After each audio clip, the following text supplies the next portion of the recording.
Nenhum crime mexe tanto com a gente quanto aqueles em que as vítimas são crianças. Afinal, o que uma pessoa teria contra alguém tão jovem? O que leva uma pessoa a tentar contra a vida de outra que nem teve a oportunidade de viver ainda? Ver um ser tão vulnerável sendo vítima de violência é profundamente angustiante, e a história de hoje nos traz esse sentimento de revolta à tona e nos deixa com a sensação de impotência e insegurança que atinge o ponto mais profundo de nossos corações. O caso aconteceu na França no início dos anos 1980 e deixou o mundo todo se perguntando quem seria capaz de tanta barbaridade. Esse é o caso de Gregory Villemin e ele repercute até os dias de hoje. Oi pessoal, sejam muito bem-vindos a mais um vídeo do canal e hoje eu vou trazer mais um caso misterioso, ou seja, ele ainda não foi solucionado. Então se você gosta desse tipo de conteúdo e desse tipo de informação, já se inscreve para ficar por dentro sempre que sair vídeo novo e também não esquece de deixar o like no final do vídeo se você gostar do conteúdo. Então é isso, eu vou puxar a vinheta e vamos começar o caso de hoje.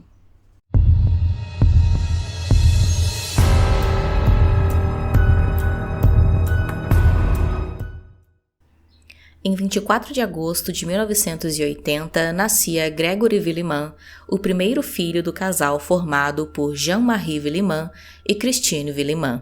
O Gregory nasceu em uma pequena comunidade chamada Le Pangencer-Vologne, localizada na região norte da França, conhecida como Vosges. O pai do Gregory, Jean-Marie, era um jovem muito trabalhador que vinha ganhando destaque na empresa em que trabalhava. No início do ano de 1981, ele ganhou uma promoção e por conta disso passou a ser chamado de chefe pelos seus colegas. Sua nova posição na empresa lhe proporcionou uma condição financeira melhor, mas em contrapartida, também lhe trouxe a atenção de pessoas invejosas. Uma dessas pessoas ficou conhecida como o Corvo. Diversos membros da família Villemin começaram a receber chamadas telefônicas de uma pessoa anônima dizendo conhecer os segredos da família e os ameaçando de expor esses segredos para todos. A família resolveu dar um apelido a esse chantagista em referência ao título de um filme francês que na época fez muito sucesso no país. O filme O Corvo contava justamente a história de uma pessoa que fazia ameaças anônimas para o protagonista do filme. A família levou essas ameaças ao conhecimento da polícia, que sugeriu que eles começassem a gravar as ligações para assim juntar provas contra o chantagista. Em algum ponto, essa pessoa percebeu o que estava acontecendo e passou a escrever cartas para a família ao invés de telefonar. As cartas eram destinadas a todos os membros da família, mas ele parecia nutrir um ódio especial contra o Jean, do qual era chamado de chefinho. Em suas cartas, o Corvo ameaçava Jean de tirar a vida tanto de sua esposa quanto de seu filho, mas não deixava claro qual era o motivo de tanto ódio. Essas ameaças duraram por 3 anos, de 1981 a 1984. Elas só pararam quando uma tragédia caiu sobre a família Villemin. Em 16 de outubro de 1984, uma terça-feira como qualquer outra, a Christine saiu do seu trabalho por volta de 5 horas da tarde e foi buscar o Gregory na casa da babá, onde ele sempre ficava. Chegando em casa, a Christine deixou o filho brincando em uma caixa de areia que ficava na frente da residência e entrou na casa para fazer seus afazeres domésticos. Depois de alguns minutos, ela foi para a frente da casa novamente checar o filho, mas chegando lá, ela percebeu que o Gregory não estava mais lá. Apesar de muito novo, apenas 4 anos, era comum ele ir sozinho até a casa de um amiguinho que morava ali perto para brincar, e por conta disso, a Christine não chegou a se preocupar imediatamente. Entretanto, quando ela percebeu que seu filho não estava na casa do amigo, ela ligou desesperada para o marido e disse que o Gregory tinha desaparecido. O Jean foi rapidamente até a polícia, que iniciou as buscas imediatamente e quase no mesmo momento, o tio do Gregory e irmão do Jean, Michael Villemin, recebeu um telefonema assustador. Do outro lado da linha estava uma voz muito parecida com a do Corvo e essa voz friamente disse: o filho do chefe e o joguei no rio Volone. Eu me vinguei. Sua mãe está procurando por ele, mas nunca vai encontrá-lo. Horas depois, por volta das 19 horas, o chefe de polícia recebeu uma mensagem dizendo que o corpo do pequeno Gregory havia sido localizado sem vida a 4 quilômetros de distância de sua casa, nas margens do rio Volone, o mesmo rio informado pelo corvo. O pequeno Gregory estava vestindo as mesmas roupas que estava usando enquanto brincava na areia na frente de sua casa, que era uma jaqueta azul clara e uma touca que agora cobria toda a sua cabeça. Além disso, ele foi encontrado amarrado por cordas nos seus pulsos e tornozelos. Nenhum outro sinal de agressão foi detectado nos exames posteriores. O relatório oficial da autópsia confirmou que o Gregory estava vivo quando foi jogado no rio e que faleceu por afogamento. No dia seguinte a essa tragédia, os pais do Gregory receberam uma carta. Essa carta foi postada no mesmo horário em que o garoto foi raptado e era endereçada especificamente para o Jean e a Christine. Na carta, escrita à mão, estavam as seguintes palavras: "Espero que essa mágoa te chefe. Seu dinheiro não trará seu filho de volta. Esta é a minha vingança." Não havia dúvidas que o responsável pelo terrível crime era o corvo, e pelo conhecimento e detalhes que ele mostrava saber a respeito dos Villemin, o corvo só podia ser alguém da família. A família Villemin tinha muitos e muitos membros, mais de 70 deles foram entrevistados pelos policiais e um dos principais suspeitos acabou se tornando o irmão mais velho do Jean, o Michael, a mesma pessoa que afirmou ter recebido o telefonema do corvo no dia do crime. Telefonema este que não foi gravado e que, portanto, não haviam provas de que realmente existiu. O Michael era o que podemos considerar como o oposto do Jean. Ele tinha certas dificuldades intelectuais e profissionais, além de ser descrito como uma pessoa apática e introvertida. Mas uma pessoa ter esse tipo de comportamento não a faz ser culpada de um crime e por isso a polícia precisava ter provas mais concretas para poder efetuar uma prisão. Para isso, a polícia fez um teste de caligrafia com todos os membros da família e a intenção desse teste era comparar a letra de cada pessoa testada com a que estava nas cartas enviadas pelo corvo, mas nenhum resultado definitivo foi retirado daqueles testes. Como era de se esperar em um caso como esse, a morte do Gregory comoveu todo o país e a pequena comunidade foi invadida por repórteres de toda a França. O funeral do pequeno Gregory, que ocorreu no dia 17 de agosto, foi repleto de policiais, curiosos e jornalistas. A primeira prisão de um suspeito ocorreu em novembro daquele ano e a pessoa presa foi Bernard Laroche, um dos primos do pai do Gregory. Os policiais compararam a caligrafia do Bernard com a do corvo e elas apresentaram muitas similaridades. Além de que o suspeito, em entrevista com a polícia, demonstrou ter ressentimentos quanto ao Jean. Além de tudo isso, a polícia conseguiu o depoimento de uma jovem chamada Murielle Bollet, cunhada do Bernard, e ela afirmou que no dia do desaparecimento do Gregory, ela foi até a escola de ônibus, mas que na volta, às 17 horas, seu cunhado foi buscá-la junto com seu filho pequeno, Sebastian. Ela relatou que na volta o Bernard foi até uma casa que batia com a descrição da residência do Jean e de lá saiu carregando um garoto pequeno. Em seguida, ele estacionou em uma praça e retornou minutos depois sem o menino. No dia 5 de novembro, o juiz Jean-Michel Lambert deu uma entrevista coletiva revelando detalhes do caso, inclusive revelando o nome da pessoa que apontou o que no caso era a Murielle. Isso foi considerada uma atitude no mínimo imprudente por parte do juiz, que revelou uma testemunha que até o momento era anônima. Com a sua identidade agora revelada meses após as suas declarações, a Murielle voltou atrás no seu depoimento, alegando que foi coagida pela polícia para dar aquelas informações e dizendo que o Bernard não tinha feito nada daquilo que ela disse antes. Ela disse que, na verdade, realmente voltou de carro com ele para casa naquele dia, mas afirmou que seu cunhado não foi até a casa da vítima. A irmã da Muriel, esposa de Bernard, alegou que nada teve a ver com essa mudança de versão, mas o boato que corria pela cidade era que a jovem foi espancada por ela e mantida presa no celeiro da casa onde morava, até que alterasse o seu testemunho. Apesar disso, tudo isso, foram apenas boatos e nada foi confirmado.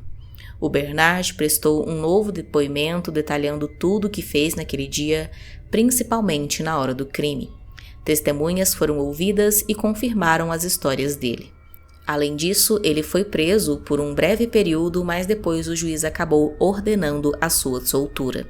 Durante o correr das investigações, surgiram novas evidências que poderiam incriminar novamente o Bernard, mas o juiz não aceitou as provas nos autos.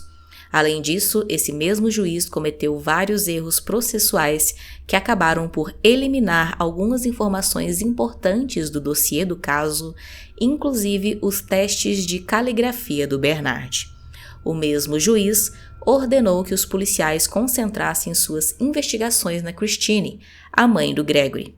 Ele disse que algumas testemunhas a viram colocar a carta no correio às 3 horas da tarde do dia do crime e que o teste de caligrafia apontava ela como a verdadeira Corvo.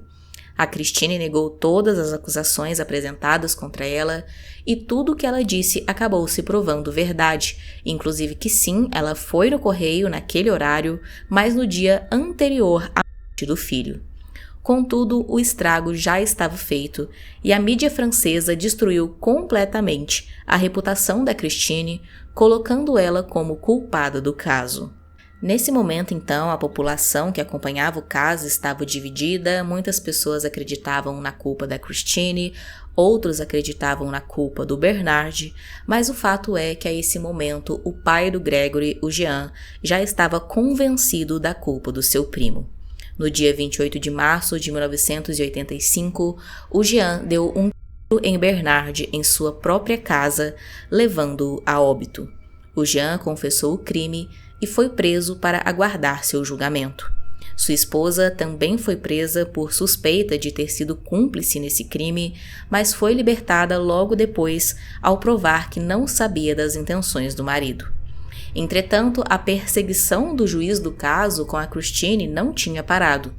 Ele insistiu que ela era a verdadeira culpada pela morte do Gregory e emitiu um mandado de prisão para ela.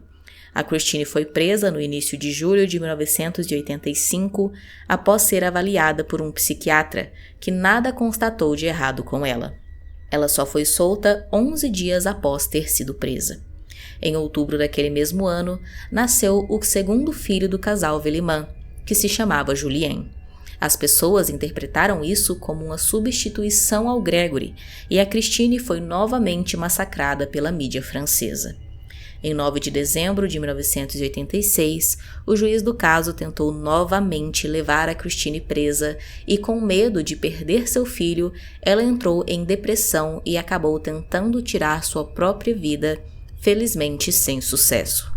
Em 1987, 3 anos após a perda do Gregory, o juiz Jean Michel finalmente se afastou do caso, que acabou caindo nas mãos do juiz Maurice Simon, que tinha a reputação de ser um homem muito focado e concentrado nos detalhes. Esse novo juiz decidiu reiniciar as investigações, começando pela reconstituição do dia do crime.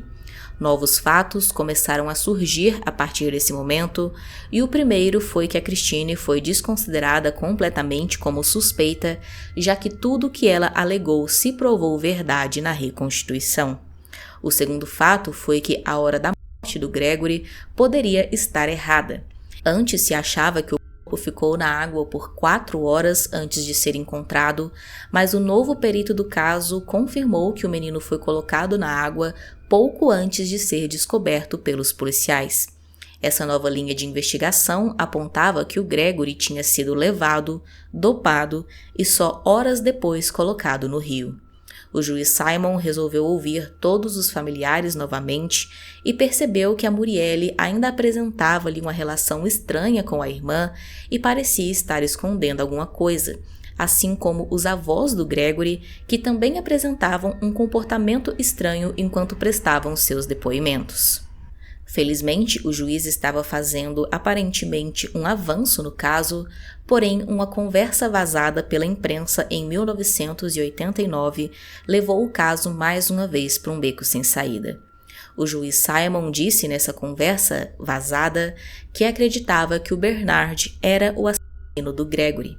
Como ele estava acusando uma pessoa que não podia se defender e por ter revelado informações confidenciais, ele foi afastado do caso.